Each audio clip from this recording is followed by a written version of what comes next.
9वें अध्याय पर आ गए और 9वें अध्याय में ध्यान का प्रकरण चल रहा है, बराबर। और ध्यान के प्रकरण में एक बात ख्याल में आ रही है कि ध्यान शून्य कोई भी नहीं है, कोई भी ऐसा नहीं है जो जगत में ध्यान शून्य हो।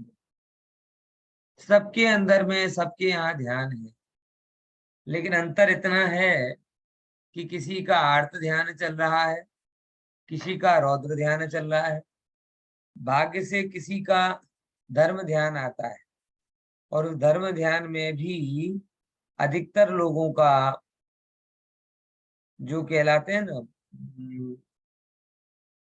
विचार शुभ उपयोग में होता है, जबकि धर्म ध्यान शुद्धोपयोगमयी भी हो सकता है। लेकिन हमारी पहुंच कहाँ पे खत्म हो जाती है कि हमने धर्म ध्यान किया और धर्म ध्यान के नाम पर या तो पूजन पाठ कर लिए या स्वाध्याय कर लिया, और ऐसे स्वाध्याय और पूजन पाठ आदि के माध्यम से हमने अपने ध्यान के कोटे को पूरा कर लिया।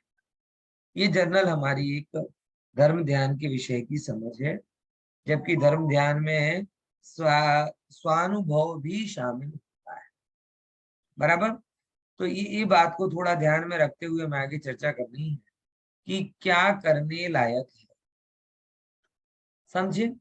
तो स्मृति समन्वयहार एक शब्द आया था आर्त और रौद्र ध्यान के अंतर्गत, जिसपे हमने बहुत अच्छे से खुलासा किया था कि स्मृति समन्वयहारा हम लोगों को क्या होता है, जो पदार्थ अच्छा लगता है उस पदार्थ के विषय में चित्त लगातार घूमता है, होता है कि नहीं होता। एग्जाम्पल के तौर पे अगर आप देखो कि आप कोई अच्छी जगह घूमने गए, बराबर, वो अच्छी जगह है, अच्छा कमरा है, अच्छे घूमने की जगह है, सब है, अच्छा खाना भी है, लेकिन બધું જ છે પણ गुजराती नहीं।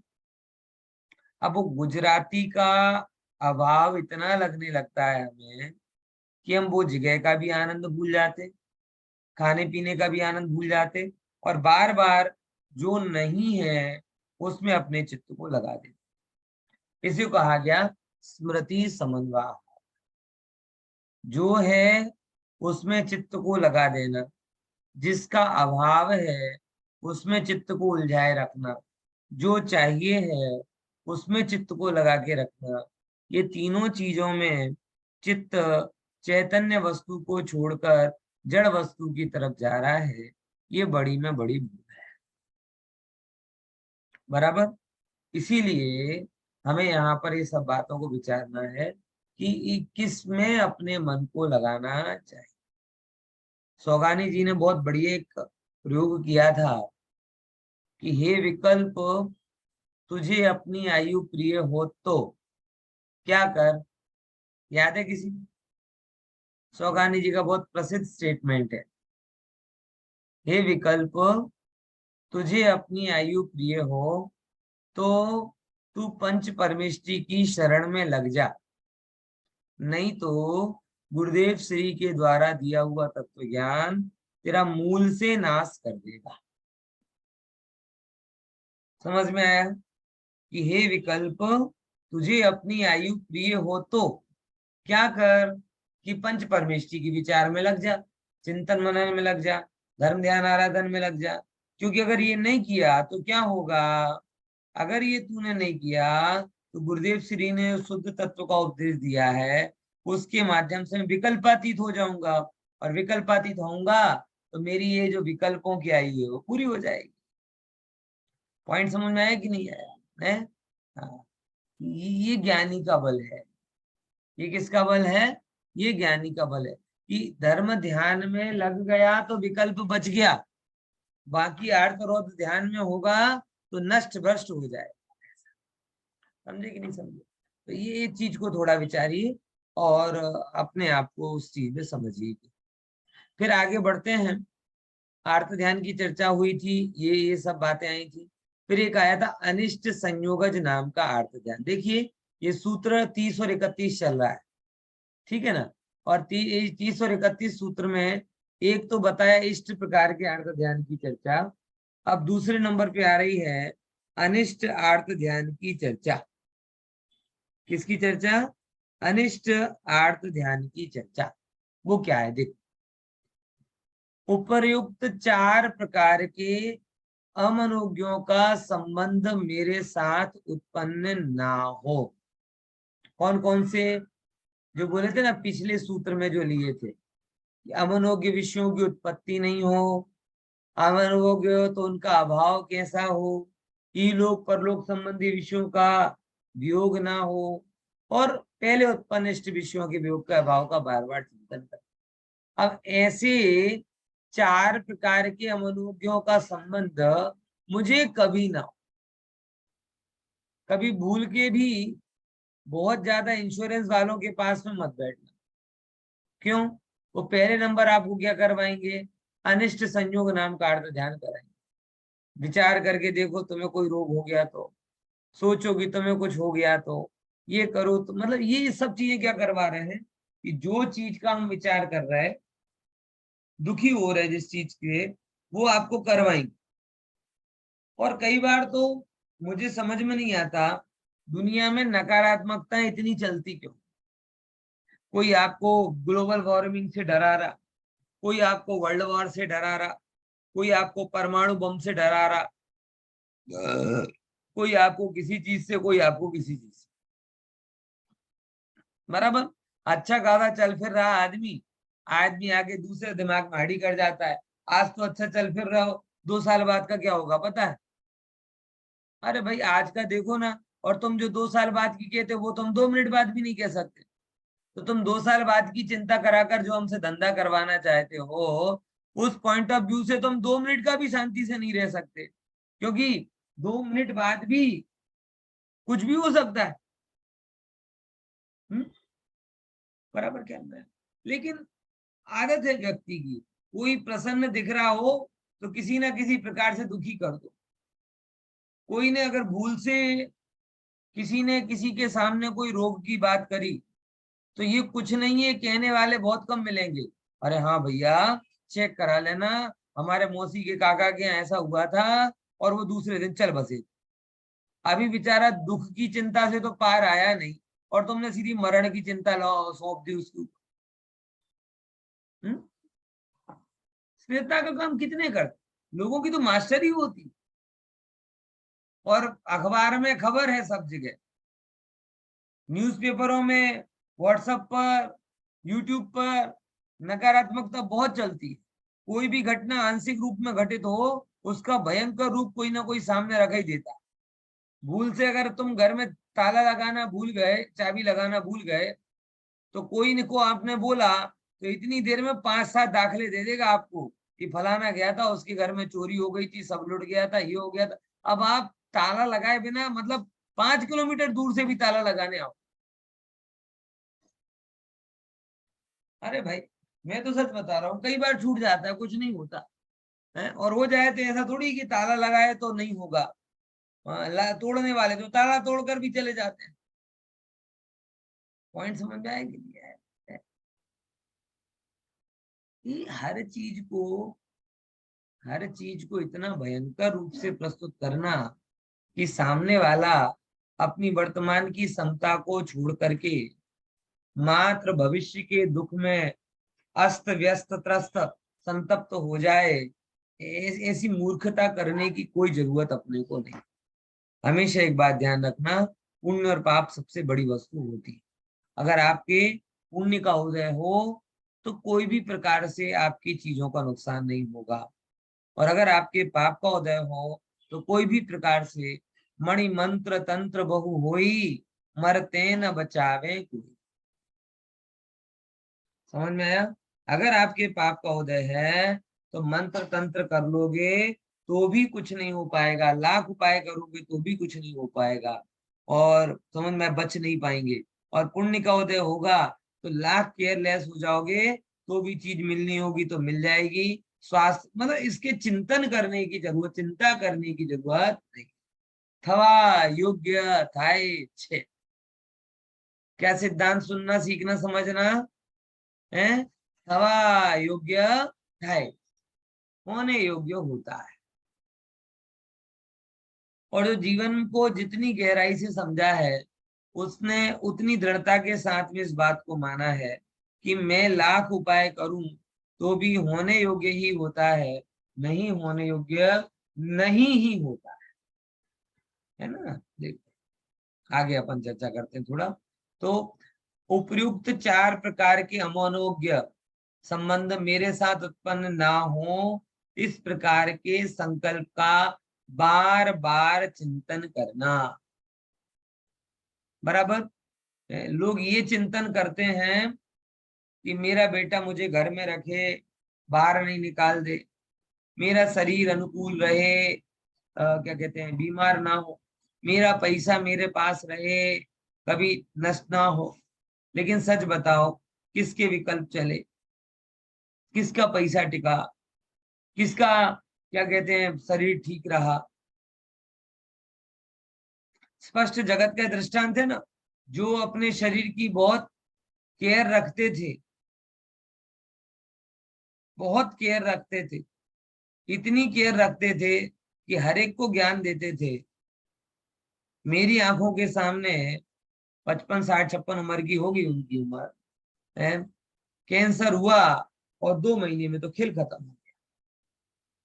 जो इतनी चिंता करते थे सबको कि ये खाया करो वो खाया करो, जब देखो तब उनके पास डाइट पुरानी चलता रहता था। तुम्हारी उम्र इतनी है, तुम्हें ये खाना चाहिए, तुम्हारी तुम्हारी हाइट इतनी, तुम्हें ऐसा करना चाहिए, तुम्हें ये छोड़ देना चाहिए, तुम्हें 10 किलोमीटर चलना चाहिए, तुम्हें 5 किलोमीटर चलना चाहिए। बराबर। और लगते भी हिट फिट थे। ऐसा नहीं था कि कोई स्थूल काय शरीर वाले थे, उनसे ज्यादा स्थूल काय शरीर वाले टिके हैं, और वो भाई साहब चल बस। हैं? विचार करके देख। अरे पाप का उदय आता है तो जो बचाने के साधन होते हैं वो मरने के कारण बन जाते हैं। आज ही मैं राजू श्रीवास्तव का पढ़ रहा था, आपने भी शायद पढ़ा होगा। वो कॉमेडियन था, लाफ्टर चैलेंज बीच बीच में कॉमेडी स्टंट शो करता था, वो कॉमेडी शो वगैरह करता था, स्टैंड अप कॉमेडी। कहते हैं स्वस्थ रहने के लिए कहाँ गया, जिम में गया, और जिम करते करते उसे क्या कहते हैं हेमरेज हुआ कि अटैक आया कि क्या हुआ, ऐसा कुछ हुआ। अब आप कह सकते हो क्या कि जिम से ये हो सकता है? जनरली हमारी क्या धारणा है, जिम किसके लिए होता है? आयु बढ़ाने के लिए, है ना। ये तो मर गया। मतलब क्या समझा रहा है। अब ऐसा कह के कोई, मैं ये नहीं कहता कि जिम जाओ तो राजू श्रीवास्तव का याद करो, है। मतलब ये नहीं, ये सब अर्थ ध्यान। आप सरल रहो, सहज रहो, वस्तु व्यवस्था को समझो, विचारो, और बस जो होना है सुनिश्चित है। अभी तक ठीक चल रही गाड़ी, बढ़िया है, आगे का क्या होगा देखा जाएगा जब देखा जाएगा। प्लानिंग तो किसी की भी नहीं चलती। जिनकी प्लानिंग खूब की, उनके जीवन में क्या कोई अनप्लान्ड घटना नहीं घटी? विचार करके देखो।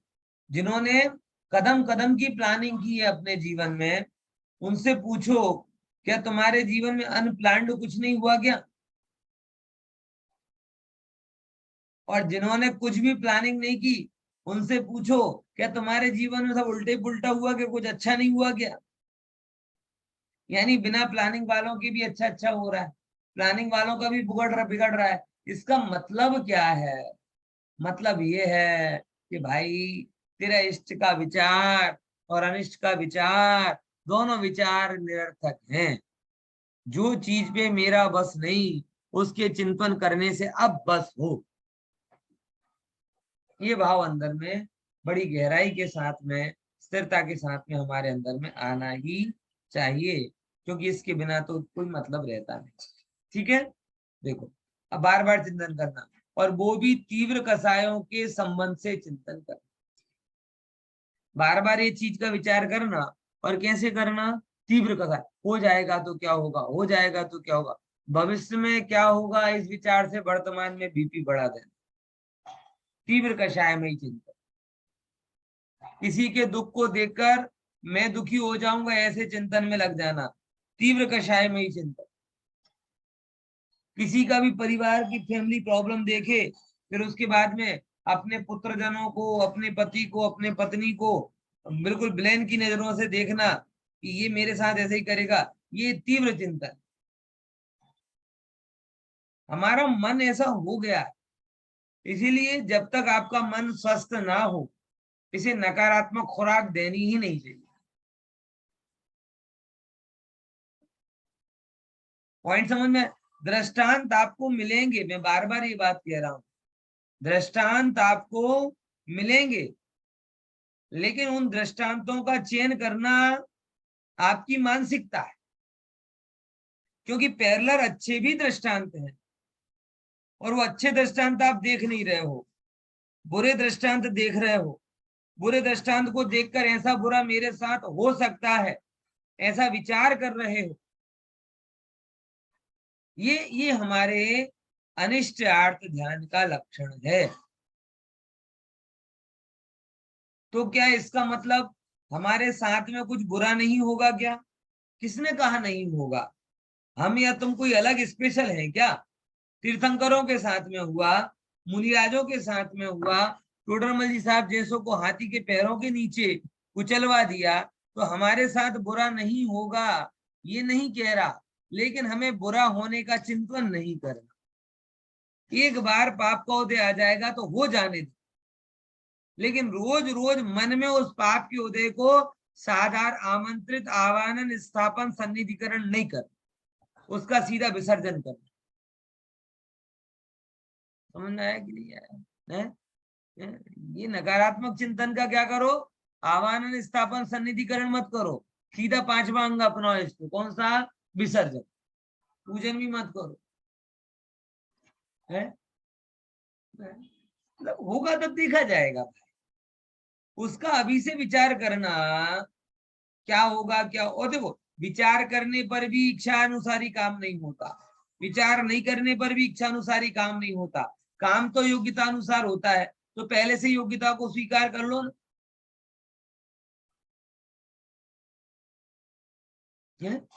क्यों क्यों विचार करना उस चीज का कि हो गया तो हो गया तो हो गया तो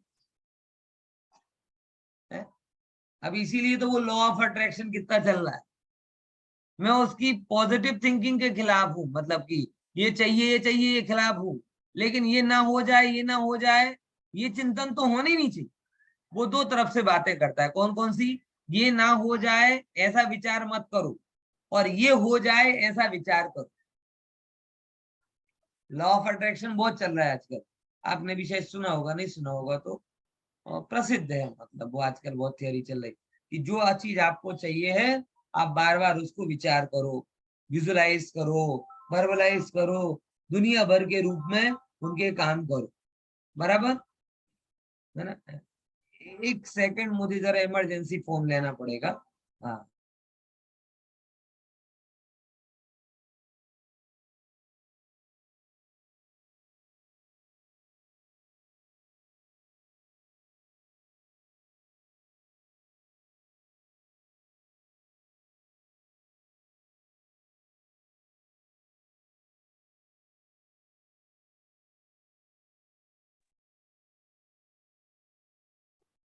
सॉरी है, वो दिन भर से उसका फॉलोअप चल रहा था और अभी उसको अनुकूलता मिली। ऐसा होता है अभी मोबाइल पास में हो। हाँ, चलो। ठीक है, अभी सुनाई दे रहा है ना सबको? हाँ कि ना? સંભળાય છે। हाँ समझा। हाँ, कहाँ पे थे? चलो, अनिष्ट आर्थ ध्यान हो गया, विचार करने લો की। ઓફ attraction માં હતા।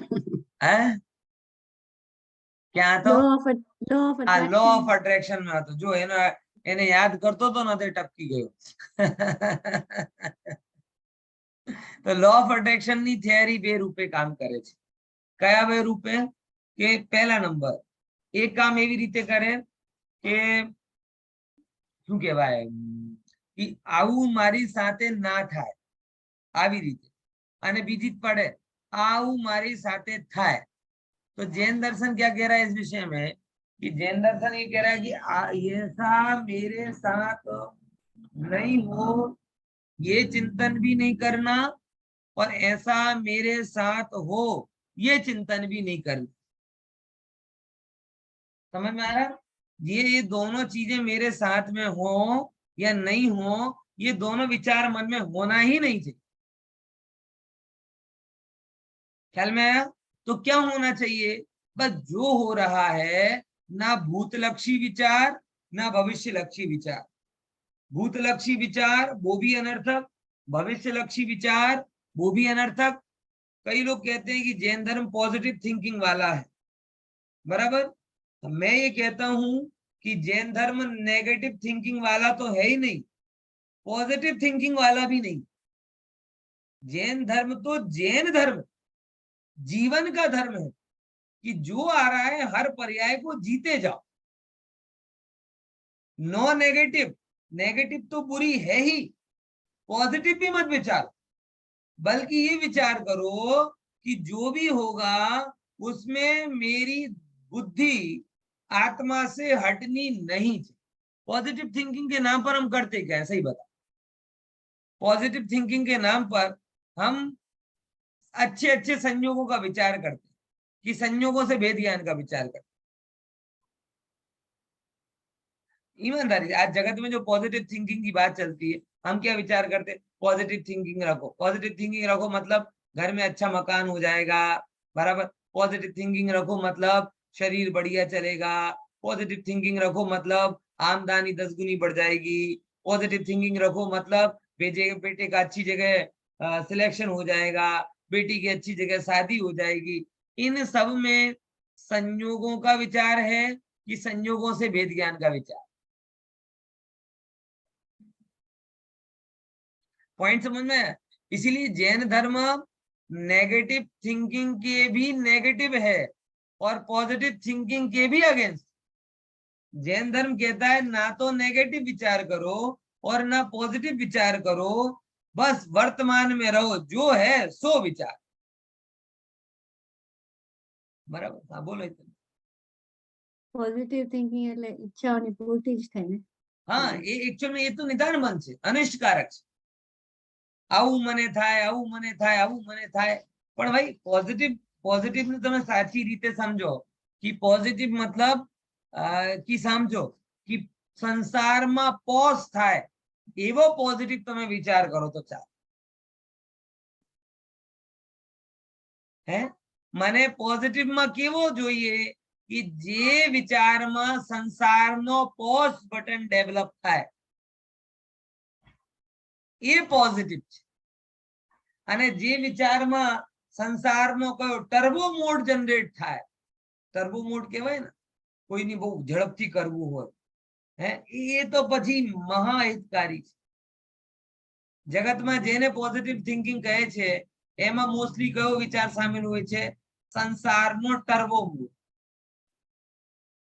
એટલે પોઝિટિવ થાય એટલે કેવો कि દિવસમાં 10 કલાક કામ કરતો હોય તો 12 કલાક કરે, 14 કલાક કરે, પણ ઇન્કમ કેવી થાય? 10 ગણી। અત્યારે સૌથી વધારે પોઝિટિવ થિંકિંગ ના નામે લોકો અડાણીનું નિદાન બંધ કરતા હશે। જો અડાણી કેટલો આમ ક્યાં દેખાતો નહોતો, ટોપ 100 માં નામ નહોતો, આજે બીજા નંબર ઉપર આવી ગયો। ક્યાં અંબાણીને પીછે છોડી દીધો, ક્યાં આમ બહુ પોઝિટિવ, એના જેવું થાવ, એના જેવું થાવ। અહીંયા પોઝની चिंता છે કે ટર્બોની चिंता છે? હે સમજાય કે નહીં? હા, તો પોઝિટિવ થિંકિંગ પણ નહીં, કેમ કે પોઝિટિવ થિંકિંગ પણ નિદાન છે। જૈન ધર્મ એમ ફરમાવે છે કે ભાઈ જે છે, જો સંસારનો પોષ કરનારો છે તો બધું સારું છે, પોઝિટિવ છે, અને જે સંસાર વધારનારો છે સારું હોય તો એ નેગેટિવ છે। એટલે નેગેટિવ થિંકિંગ પણ નથી ચાલતી, કેમ કે એમાં નકારાત્મક વૃત્તિ વિચાર, આવું ના થાય, આવું ના થાય, આવું ના થાય। પોઝિટિવમાં આવું થાય, આવું થાય, આવું થાય। એકમાં નેગેટિવ વિચાર છે, એકમાં નિદાનજન્ય વિચાર છે। तो जैन धर्म की कई थिंकिंग है ना तो पॉजिटिव और ना नेगेटिव। जैन धर्म की थिंकिंग है रियल थिंकिंग, जे छे ए ज। અને એને હું કહું છું જે રિયલ છે એ જ પાવરફુલ છે। તો પોઝિટિવ નહીં, પાવરફુલ થિંકિંગ। અને પાવર કયો છે? कि વિચારોને ને વિકલ્પોને ભૂતના ભવિષ્યના ખાંચામાંથી કાઢીને પાવરફુલી વર્તમાનમાં ઇમ્પોઝ કરી દેવાનું. બસ આ મારી પર્યાય છે અને આ પર્યાયમાં મને રાગ દેશથી પાર જવું છે. આવું નિર્ણય કરે તો કહેવાય એ પાવરફુલ. સમજ્યા કે નહીં સમજ્યા? બરાબર ખ્યાલમાં આવે છે કે નહીં આવે? એટલા માટે ભવિષ્યમાં પણ મને અનુકૂળતાઓ મળે આવું વિચાર પણ નહીં કરવું જોઈએ. આ તમે મુનિરાજ જો કેવી કેવી રિદ્ધિઓ છે એમની પાસે, પણ ક્યારેય એ રિદ્ધિ પોતાના માટે પ્રયોગ કરતા જ નથી. એ એમ કહે છે કે આ બધું પ્રયોગ કરીને મને શું થવાનું છે, કેમ કે એનો જ્યાં ફલ મળશે ત્યાં હું છું નહીં, તો શું કરી લેશે આ બધું? બરાબર ખ્યાલમાં આવે? એટલા માટે થોડુંક આ વસ્તુને વિચારજો અને ગંભીરતા સાથે આ ચીજને કરજો કે અમને કોઈ પણ જાતની લો ઓફ અટ્રેક્શન કહો, ચાહે જે મોટા મોટા મોટિવેશનલ સ્પીકર્સ છે એ બધા જે તમને પાઠ ભણાવે છે કે ડિઝાયર રાખો ને એમ્બિશન રાખો ને આમ કરો ને તેમ કરો ને ફોટા લગાડો ને, એ બધું રેગ્યુલર વ્યક્તિને ડિપ્રેસ કરી નાખે. એટલું બધું કરી નાખે. શરૂઆતમાં લોકોને સારું લાગતું હતું આ બધું ચિંતન, પણ હવે એટલું બધું લોકોમાં થઈ ગયો છે આ બધું સાંભળીને કે બસ આવું વિચાર કરવાનું, આવું વિચાર કરવાનું, આવું વિચાર. એમને એમ લાગે જાદુનો અલાદીનનો ચિરાગ છે, એટલે મેં વિચાર કર્યો તો મળી જ જશે. બરાબર ભાઈ? કોઈને મળ્યો હોય એ એટલા માટે કેમ કે એમની પાસે પુણ્યનો ઉદય હતો અને પુણ્યના ઉદય હોવાને લીધે એમને જે કદાચ વિચાર કર્યો અને નિદાન બંધ થઈ ગયો તો એને સામગ્રી મળી ગઈ. તમને ને અમારી પાસે એટલો પુણ્યનો ઉદય નથી. હવે તો એ વસ્તુનો વિચાર કરશો તો નિદાન તો થશે નહીં. અને એક વાત ઓર કહું, આગળ નિદાન બંધની ચર્ચા પણ આવશે, એ આર્ત ધ્યાનના ભેદોમાં જ છે. થોડુંક એને લઈ લઈએ અત્યારે કે નિદાન એટલે શું કહેવાય. કોઈને ખબર છે નિદાન બંધના વિષયમાં? પ્રજ્ઞાબેન? આગામી એટલે શું કરવાનું? એનું નિદાન માન કે આવું મકાન જોઈએ. એટલે પોતાના કઈ ધર્મ વરમ કરે તો પછી શું કહી દે કે ધર્મ થી મને શું મળે? બોલે આ ધર્મ થી મને આ મકાન મળે, ધર્મ થી મને ગાડી મળે, ધર્મ થી મને લાડી મળે, ધર્મ થી મને આવું મળે, તેવું મળે, આવું બધું. સમજ્યા કે નહીં સમજ્યા? એ બધું શું કહેવાય? નિદાન. હવે લોકોને એમ લાગે કે નિદાન તો ફાયદે ના શોધા છો, અહીંયા ધર્મ કરો પછી વિચાર કરો, તરત ત્યાં બોલે તો થાસ. હે શું થયું નિદાન? એવું લોકો નિદાન કરે અને શાસ્ત્રોમાં દાખલા પણ. હા, નિદાન વર્ડ શું કીધું? નિદાન, NIDAN, નિદાન. નિદાન એટલે સારું કરે પણ એનું રિઝલ્ટમાં બીજું કંઈક માંગે એમ? માંગી લે, પર્ટિક્યુલર વસ્તુ માંગી. એક તો આપણે બ્લાઇન્ડ ચેક માંગીએ પુણ્યથી, અને એક પર્ટિક્યુલર સ્પેસિફાઈ કરીને ના મને ભગવાન આ જ જોઈએ, હા BMW જોઈએ છે, આ બ્લુ કલર વાળી જોઈએ છે. તો એને પુણ્યનો ઉદય કેમ ના કહેવાય? એને નિદાન બંધ નહીં, પુણ્યનો ઉદયથી તો મળે, પુણ્યનો ઉદયથી તો મળે, પણ એ માંગવાનો ભાવ તો પાપનો છે. તમને કોઈ સારું કામ કર્યો એનાથી પુણ્ય બંધાયો, બરાબર? એ પુણ્યને લીધે તો તમને મળશે, પણ એ માંગવાનો ભાવ તો પાપનો છે. તો લોકોને એમ લાગે આ ફાયદાનો સોદો છે, પણ ધ્યાન રાખો ક્યારે પણ તમને ઓવરવેલ્યુડ વસ્તુ નથી મળતી, લો વેલ્યુ જ મળે. એટલે આમ સિમ્પલ વ્યાપારની ભાષામાં કહીએ તો તમે એક્સચેન્જ ઓફરમાં ક્યારે ગયા છો? હવે એક્સચેન્જ ઓફરમાં તમે જાઓ, વસ્તુના બદલે વસ્તુ લેવી હોય તો દુકાનવાળો કાંક શું કહે છે, મોંઘીની બદલે તમને ઓર મોંઘી નહીં આપશે. એક ઠીક છે, કાં તો આ લઈ લો, કાટલામાંથી કોઈ પસંદ કરી લો. તો ઓવરવેલ્યુડ વસ્તુ નહીં મળે, બિલો વેલ્યુડ વસ્તુ મળે. અને તમને એમ લાગે કે મને જોતી મળી ગઈ, મને જોતું, અરે તને એના કરતા સારી મળી શકે, પણ તે નિદાન કર્યો માટે છેતરાય. समझ में आया? यानी निदान बंध वास्तव में निदान बंध वास्तव में जीव के लिए घाटे का सौदा है, समझे। लेकिन जिनको कर्म की सिद्धांत की खबर नहीं है और भोगों में थोड़े उतावले हैं, उन लोगों को लगता है ये तो बहुत बढ़िया हो गया, ये तो बहुत बढ़िया।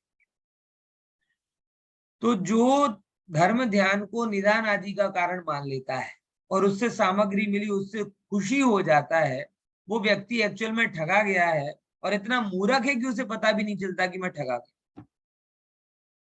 बराबर। इसीलिए कभी भी कुछ मांगना नहीं, और मांगोगी तो ठगे जाओगे, तो फिर मांगना ही क्यों। समझे कि नहीं समझे। ऐसा चिंतन ये कहलाता है। तो व्यक्ति को मतलब ये कह रहे हैं कि लोगों ने, किसी ने विचार किया और उसे अच्छा हो गया, तो किसी के विचार से किसी को अच्छा हुआ, ये विचारने से नहीं हुआ, उसने पूर्व में सत्कार्य किए थे, उसके पुण्य के स्वरूप हुआ। तो लोगों को विचार करता हुआ दिख रहा है, लेकिन अंदर में पड़ा हुआ पुण्य नहीं दिख रहा। ये लगभग ऐसा है कि जैसे बतख है ना, बतख अपने को पानी में तैरती हुई दिख रही और बिल्कुल शांत दिख रही।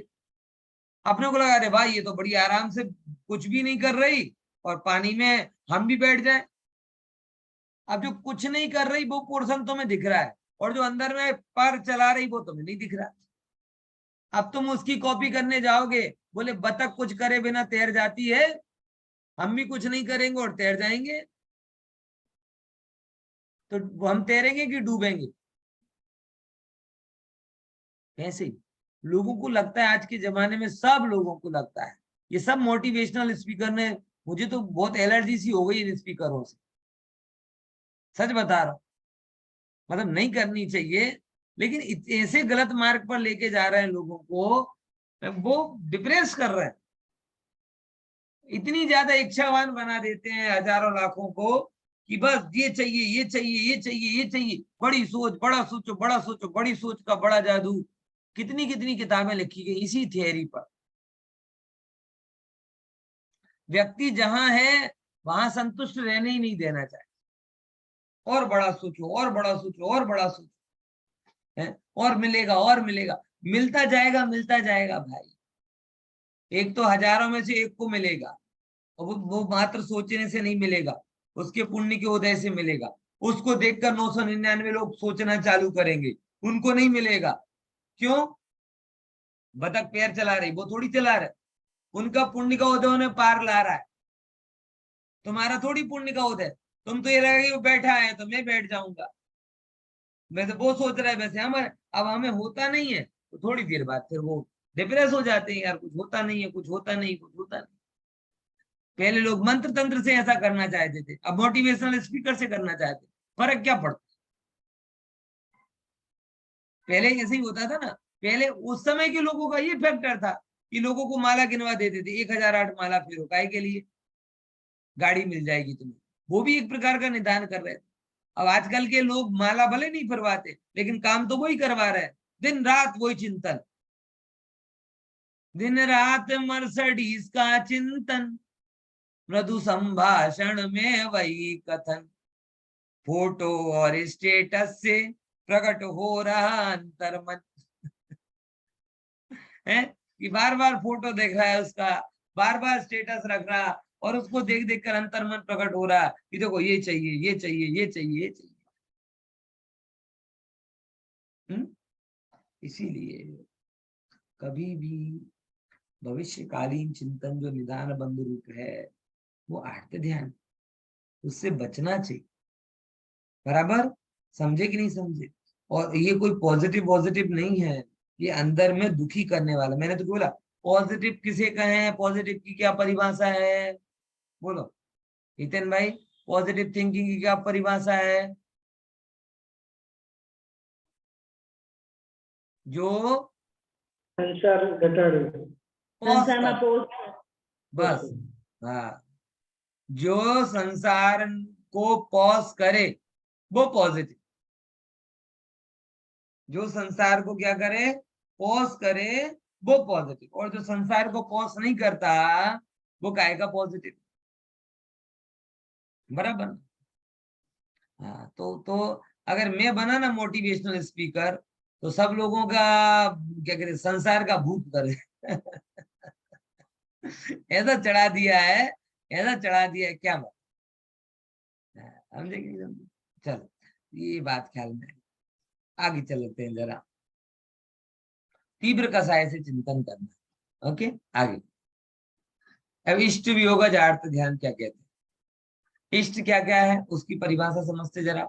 बोले इष्ट पुत्र है, स्त्री है, राज्य है, भाई है, पत्नी आदि, इन सब का प्रिय मनोज्ञ पदार्थों का वियोग होने पर, देखो इन सब का लोभी पुरुष जो मन में क्लेश उत्पन्न करता है। देखो लोभी बोला, बोले यार पैसे का बोलो तो लोभी है, लेकिन परिवार का चिंतन करो वो भी लोभ है। बोले हाँ, वो भी राग है ना, और राग भी लोभ का ही रूप है। धर्म का भी लोभ होता है।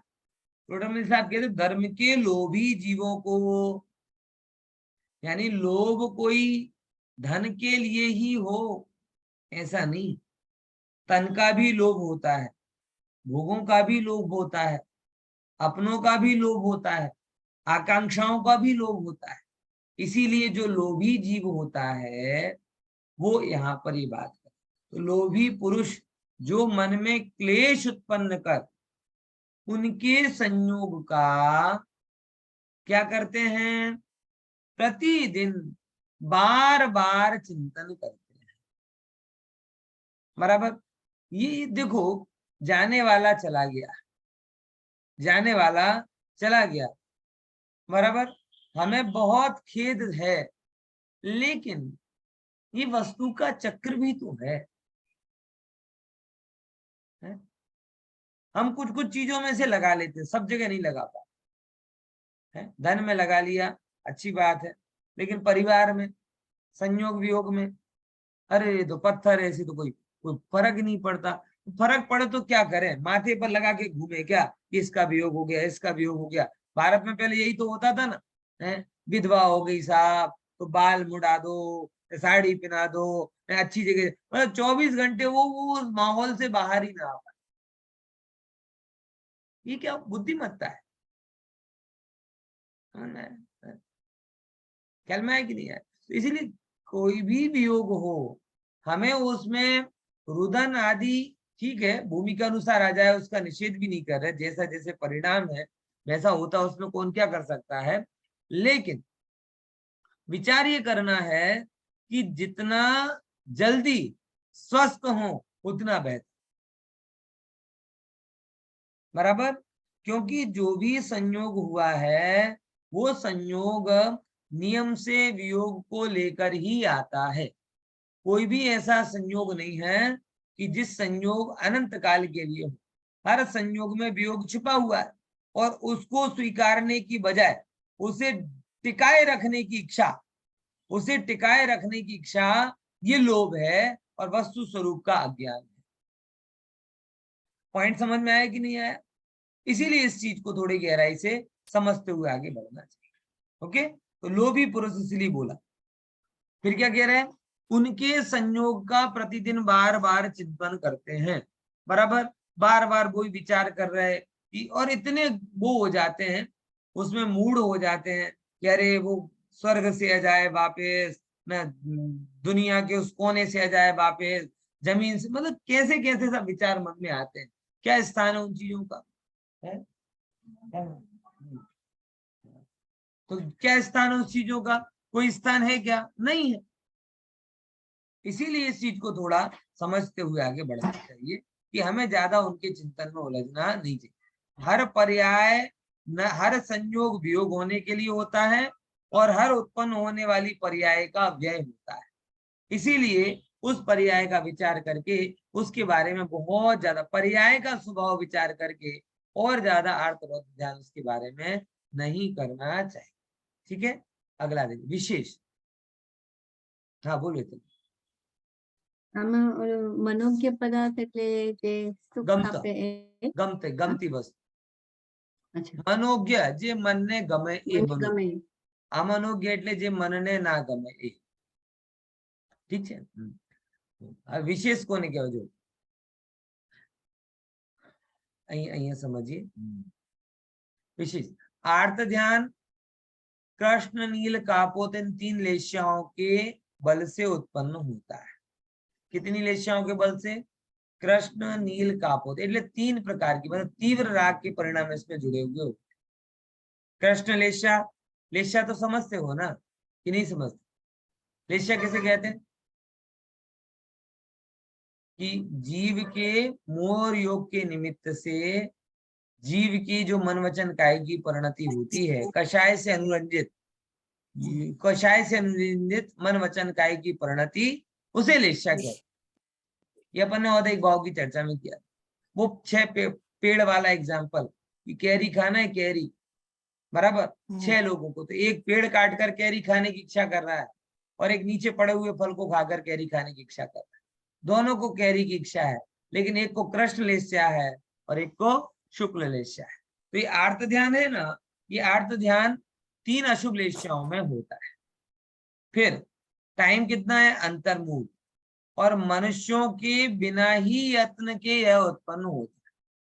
हम अगर ये लाइन बड़ी विचारणी, हम अगर थोड़ा अपना अंदर में अवलोकन करें तो हमें ये पता चलेगा कि बिना कोई उपाय के, फ्यूचर प्लानिंग के नाम पर, पुरानी यादों के नाम पर, भविष्य की चिंताओं के नाम पर, बिना प्रेरणा के हमारे अंदर में अपने आप आर्त ध्यान चलने लगता है। बराबर, ये चीज सोचिए। फिर यहाँ पर आई बात कि दुखादि होना ही इसका कारण है, कि जब ये आर्त ध्यान होता है तो नियम से हम दुखी ही होते, और कोई तो इसका काम होता नहीं। अब देखो आर्त ध्यान का ध्याता कैसे होता है, तो उत्तर कहते सैकड़ों क्लेशों से व्याकुल हुआ और कषायों से कलुषित हुआ आत्मा इसका ध्याता है। कौन है ध्याता इसका? जिसके अंदर में सैकड़ों क्लेश, 1000 प्रकार के विकल्प है, कषायों से जिसका चित्त कलुषित है, वो इसका ध्याता है। आर्त ध्यान में ध्येय किसका हो रहा है? तो बोले अशुभ करने वाली संसार की अशुभ वस्तु का ही ध्येय चल रहा है। समझ में आया? पूरे टाइम किसका ध्येय चल रहा है इसमें? संसार का ही ध्येय चल रहा है। फिर आर्त ध्यान का फल क्या है? तो समस्त क्लेशों से भरी हुई त्रयंच गति को ही ये पाता है, और मिथ्या दृष्टियों को अत्यंत क्लेश से ध्यान उत्पन्न होता है, और सम्यक दृष्टि के बिना क्लेश के होता है। इतना अंतर है। आर्त ध्यान का फल क्या बोला? त्रयंच गति, और त्रयंच गति है तो मिथ्या दृष्टि को जब ये होता है तो बहुत तड़पता है। आप एक सिंपल वस्तु समझो, दुख है ना, दुख सम्यक दृष्टि को भी आते, मिथ्या दृष्टि को भी आते, बराबर। सम्यक दृष्टि शांति से सहन कर जाते, और मिथ्या दृष्टि रो रो कर गा गा कर सहन करते। दुख तो दोनों जगह आ रहा है, पर एक सहन कर रहा है और एक दुखी हो रहा है उसमें।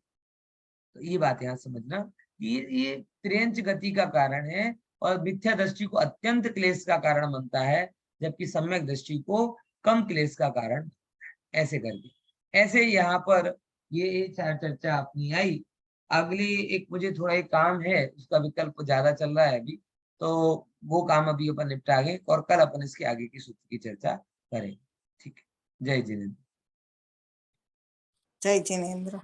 जय जय जिनेन्द्र।